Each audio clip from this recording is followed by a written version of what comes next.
તો મહેરબાની કરીને મંદિરોમાં, એમાં આ સંસ્થામાં મહેરબાની કરીને એવું દાન ના કરશો. અમે તમને 2 હાથ જોડીને વિનંતી કરીએ છીએ મુક્તો.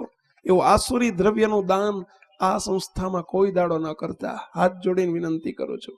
કારણ એ પૈસો તમને હેરાન કરી નાખશે, તમારું બગાડશે, તમને ખેદાન મેદાન તમારી પાછળની પેઢીને ખતરારૂપ છે મુક્તો. ભયંકર. આજે સારા સારા પરિવારમાં પાછળની પેઢી નાલાયક પાકે છે અને પાછળની પેઢી ખતમ કરી નાખે છે આખી પેઢીઓને. દસકા બદલાઈ જાય છે. એનું કારણ શું છે મુક્તો? આજ આસુરી દ્રવ્ય ઘરમાં આવી ગયું હોય છે. અને આસુરી દ્રવ્ય આવવાનું કારણ શું? કોને આસુરી દ્રવ્ય કહેવાય? આસુરી દ્રવ્યના લક્ષણો શું હોય? આપણે થોડીક વાતને ઊંડાણથી કરીએ છીએ. જરા સમજજો ને ઓળખજો મુક્તો. Money is not everything. પૈસો બધું જ નથી. એ બધું જ નથી. પૈસાથી સુખ અને શાંતિ ખરીદી શકાય